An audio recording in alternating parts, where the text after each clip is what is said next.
Okay, so we are on the way to the airport right now, but there's been a couple of setbacks that we've just found out about. First of all, the motorcycle got into a crash. Dorco, our new bike, unfortunately got hit by another motorcycle, and word on the street is that it has broken off part of the fender, maybe, turn signal. The most important thing is that we've heard that Greg and Mel are safe. There's not a lot of information coming at this time, but that's our first priority. But as far as the motorcycle goes, I don't know what state it's going to be in when we get there. There's a lot of unknowns and a lot of things are up in the air, but that is what adventure traveling is all about, right? Lots and lots of unknowns. There's a big exit.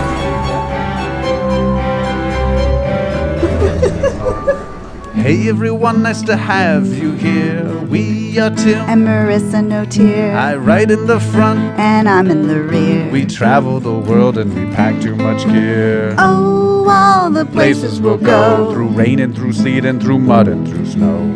Oh, all the things we'll see. We've been to a country or two or three. Oh, all the fun we've had. You have you along would make us real glad. So give us a like and hit subscribe to join us along our epic ride. Hey everyone, welcome back to another episode of Two Up and Overloaded. In this episode, we are officially starting our journey to Indonesia from the United States. And in Indonesia, we're going to be buying a motorcycle and riding all around and then heading on throughout Southeast Asia. So this is the official start of our big journey. Thank you for coming along with us, folks. Yes. Yep, I hope you enjoy the jet lag. Oh gosh, yeah.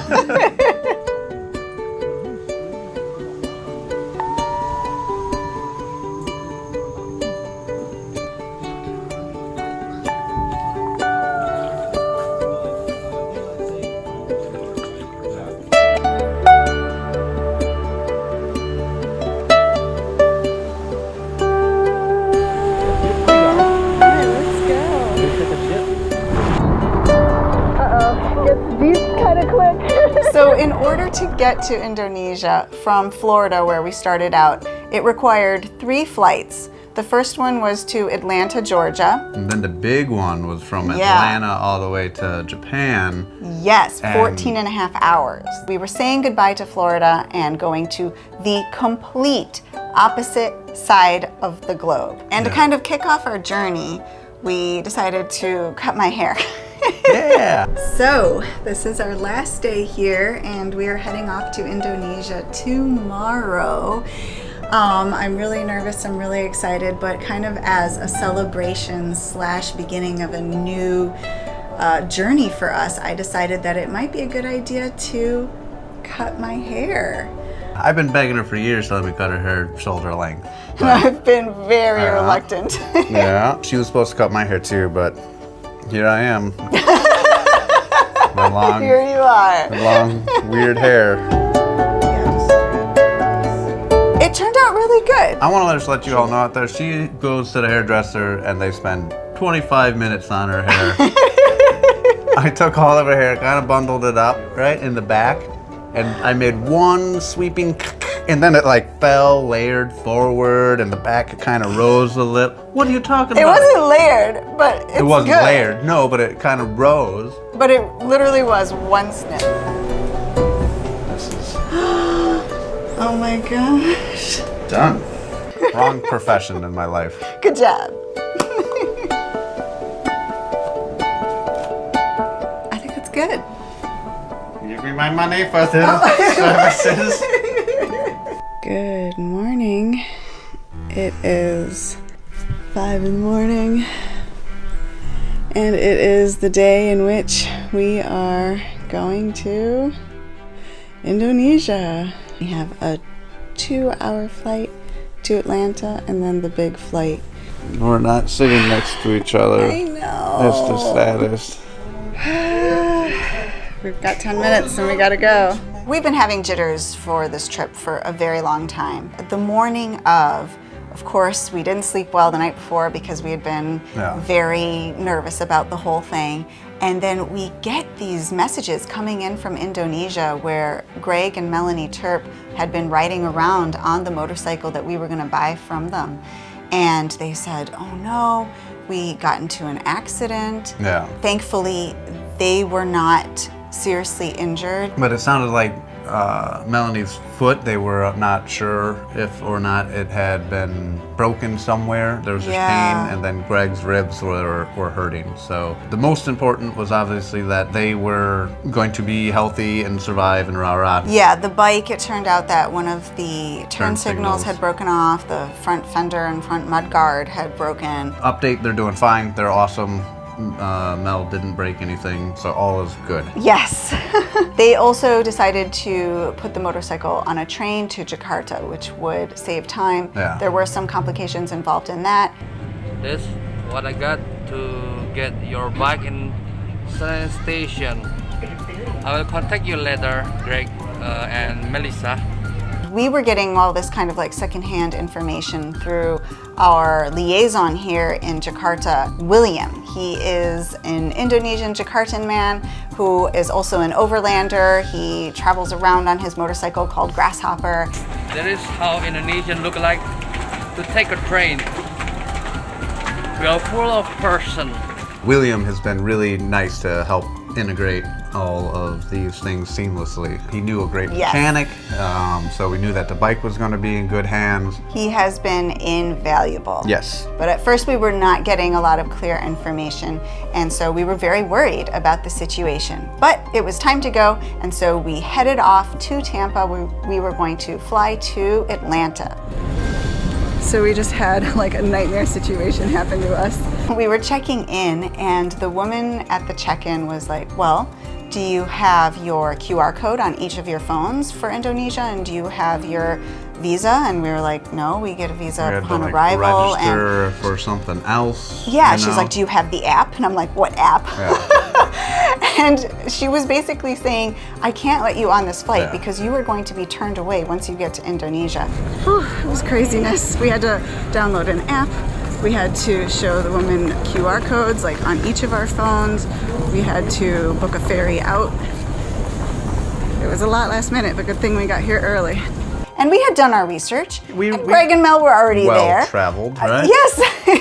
And I didn't know about any of these things. She was helpful. Thankfully, there's no one behind us, or else it would have been an even bigger nightmare. Yes. But she was kind of like, you guys need to do your research before you go places. And I was like, it was early in the morning. Yeah. I get it. It just heightened all the stress that we were feeling about the entire trip. And for a moment, I seriously questioned whether we were going to be able to go at all.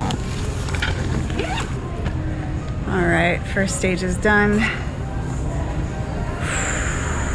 I got the nerves going, you know? But thankfully, we were able to resolve everything and headed on through the airport to our plane. Our good visibilities, partly cloudy sky, pretty much what you see out the window here.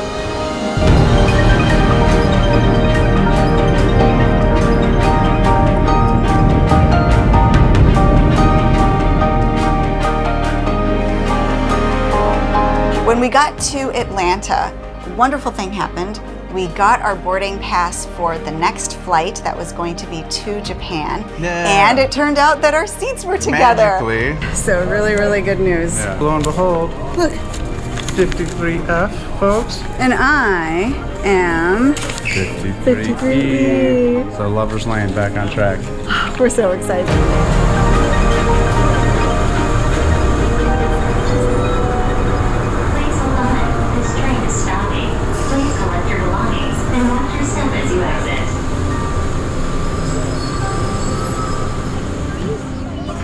Sitting next to each other. So the next flight to Tokyo, Japan was going to be 14 and a half hours, which is the longest flight that I've ever been on. Same here, buddy. Where do you think I went without you? That is a very, very, very long flight. I mean, I could just feel the dryness seeping into me. And of course, I couldn't sleep well on the plane. You were getting like a bloody nose. It was, you know, it's never comfortable. And I really wanted to get some sleep on that flight because we were going to have Kinda did. a 7-hour layover in Tokyo. Yeah. And during this 7-hour layover in Tokyo, I really wanted to get out and see the city.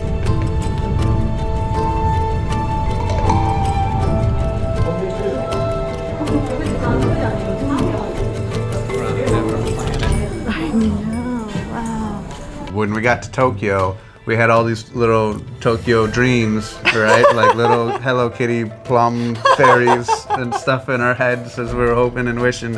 And we get there and we're just kind of still extremely excited. Yes. And Tokyo will bring the best out of anybody. Yes. You know, but we were just a little bit emotionally drained. And physically drained. Yes. The first thing I noticed when we got off the plane and into Haneda Airport in Tokyo was the bathrooms.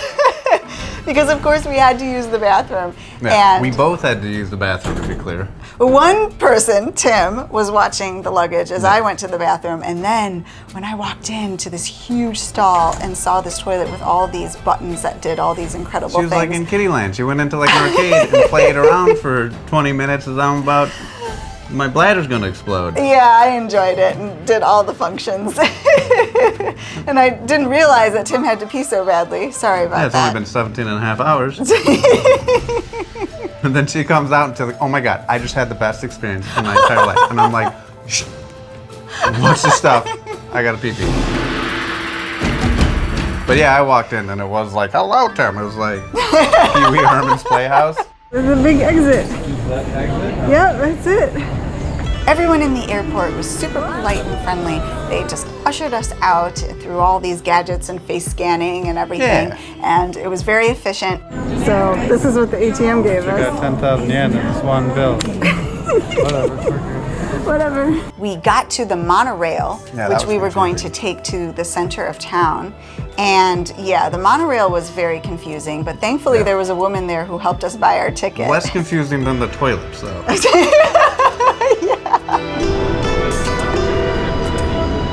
We got our tickets, we got on the monorail, and all of a sudden we got to see some of the city as we were Yeah. coming in from Haneda Airport, which is in Kawasaki, into the center of Tokyo. Our destination was Hamamatsucho Station, and that is near Tokyo Tower and a place that we wanted to go to called Shiba Park. And Marissa had all this planned out. yeah, I did. She's gonna say all the Japanese words. I was really excited about was, this layover in yeah. Tokyo, and I planned it all out, you know, minute by minute what we were going to do. The monorail really filled up, just like all those things you see in the movies or on YouTube about these trains in Tokyo getting like squished with people. But everybody's super, super duper polite. Yes. I could have left our one bill like hanging with like some scotch tape and no one would have been, you know, they'd have been like, oh, sir.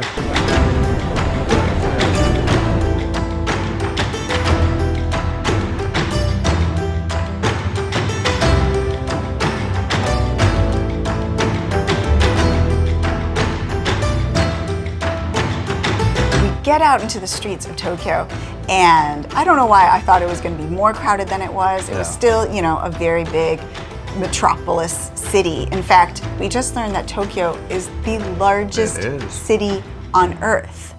And yet, despite all of 32 that, million people. I think it's like 37 million people. It's an Wow. insane amount of people. But it was still very organized and manageable. It didn't feel like I was being overwhelmed by the city itself. Yeah. And of course, very clean. Not as crowded and crazy as I thought it would be, but the monorail was quite crowded. So we have that to look forward to on the way back. We walked through these city streets, you know. Past McDonald's. But yeah, they had a McDonald's. Got It looked very different. Yes. And finally, we see this beautiful red wooden Japanese architectural archway in front of us. So straight ahead is this huge red temple. I think it's our destination, the zojo-ji, but I'm not sure. Here, look. And in fact, this archway was built in 1622, and it is the oldest wooden structure in Tokyo. 1622!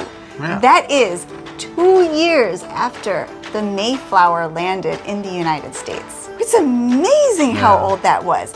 And then it opened up to really pretty. Shiba Park.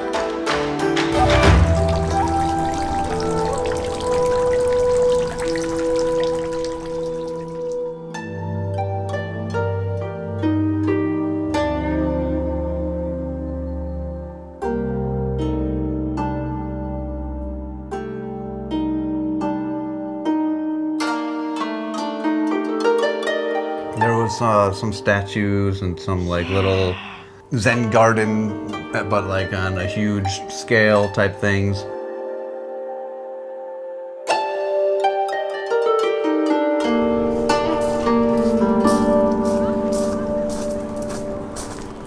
Little lanterns on poles and cool artwork and yeah, it was really cool. It was exactly what we needed. But like my energy level, the Energizer Bunny was, Yes, me too. almost shut down mode here. I kind of thought in Tokyo I would be engulfed in skyscrapers and glass and steel, but this little park that we found, it's super peaceful. It's nice. So far, I mean, this is just one tiny little corner, but I've really enjoyed what I've seen so far. So now I think we're gonna head to maybe get some ramen noodles. We want a place that's kind of nice where you can sit down and relax for a moment before we head back to the airport.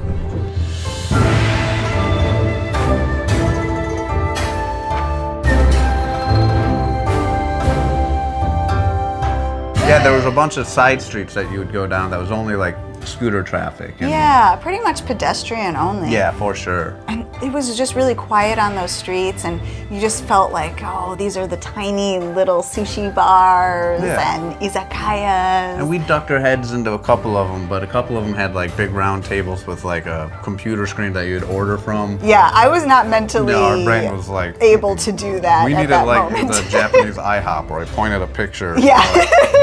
Food, This, please. mouth. Make sure there's a fork. But we were still feeling adventurous enough to go into a little sushi bar. Yeah, I don't eat sushi. And Tim does not like seafood, No. so he was not going to eat sushi, but he ordered some tempura chicken. Chicken, yeah. Thank you. It was really It was good. lightly battered and really, really good and yummy. And we had edamame, which are the soybeans, salted soybeans. Yep. Everyone has been very accommodating to us. Oh, nice. Edamame. Ooh, edamame. Thank you. Arigatou gozaimasu. And then, of course, I ordered sushi, and it was delicious. And even though this was a really small place, you could tell that they took a lot of pride in what they made there. There were two sushi chefs on, ooh, that's hard to say, sushi chefs. Sushi chefs. Say it like that. Sushi chefs. Sushi chefs. They're all super, super nice. Oh, they were so excited to have us there and just so polite and nice. Yeah. And I felt really grubby and gross, like I did not fit into this very clean, tidy sushi bar. For sure. But, you know, we were there, and I was trying my best to use the chopsticks for the sushi. In fact, I think I'm quite good with chopsticks, but under You're pressure, wrong, yeah. I just failed. It was an epic chopstick fail. I felt very embarrassed. But they were so But as kind. long as you're next to me, you look like a genius. Hey, good job. We did our best. I'm stabbing the food. But finally, we were like, all right, it's time to get back to the airport.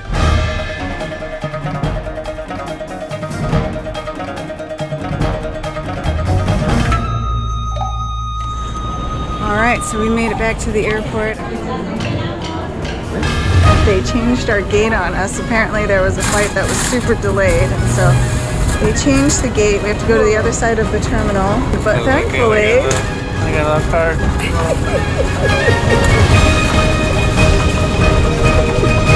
I'm glad I figured out that the gate changed.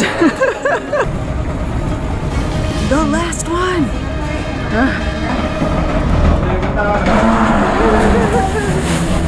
I'm exhausted. Yeah.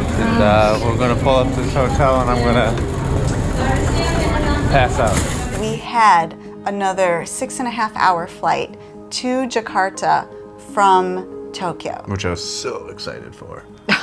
By that time, I was like, yeah, another 7 hours on a plane. That sounds awesome. And I have to admit that we are feeling very, very tired at the moment. It's been a long journey. I'm glad that we got out to see Tokyo, but I'm really happy just to sit in a spot and maybe put on some more deodorant.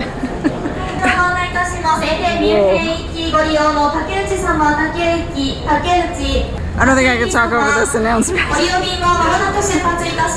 It was on All Nippon Airlines, which is a Japanese airlines, and so that was really cool because all the staff there was Japanese, and we Super got duper nice. Yeah, we got served Japanese food. The food was actually edible. It was. Yeah. Teriyaki fish, steamed rice. I have to say, even though we only spent a very brief amount of time in Japan, it really did kind of touch me and affect me, and it wasn't a momentous thing that affected me. It wasn't like going to Times Square and being like totally blown away by everything you see. It was the small little things that really made the difference, I think. Everything was very thoughtful, very organized, very tidy. Everyone was so polite. I just felt like, wow, this is an incredible culture and an incredible place that I would love to spend more time in the future. It's like every little nook and cranny, there's something going on that's just historic and gorgeous. Wow, look how beautiful that is. Those toilets had a big effect on it. But you wrapped this all They up. sure did. All the buttons. Space Cadet Marisa over here. So far, you know, I really like Japan. The bathrooms are amazing. Amazing. I've spent at least 20 minutes in that bathroom. It's so nice. I brushed my teeth, I brushed my hair. I mean, oh man, they have like a changing thing that pops down, like if you want to change your clothes. It was so nice. They had a female button.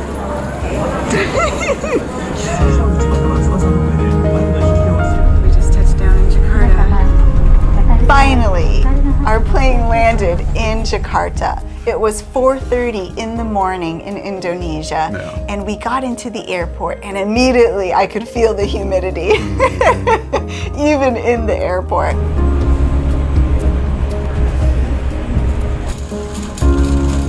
And I went to go use the bathroom, and guess what? They had regular Western toilets, but they also had squat toilets. Yeah.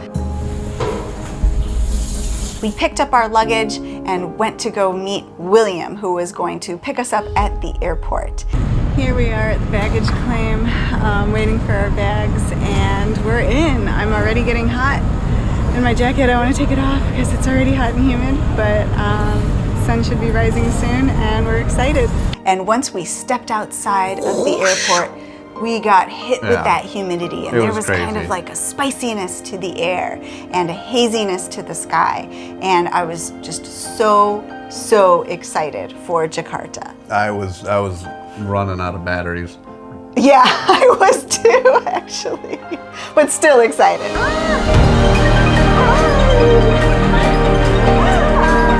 That will all be in the next episode. Dun, dun, dun, dun. So thank you so much for watching this Thanks one. for flying along with us. Yes. This is true. I hope you enjoyed your flight. If you Indeed. did, please give us a big thumbs up and hit the subscribe button below. Ding ding. And we'll be seeing you next time. Peace, everybody. Bye. Stay safe, because it wasn't like busy traffic, you know? And like I saw a cop car go by, and like on the sirens was like, it wasn't Hello Kitty, but it was one of those like, A cartoon a animal. cartoon animal, like, and I was like, I'd love this. Is a lovely way to be arrested. Yes. I bet like the handcuffs are furry, you know?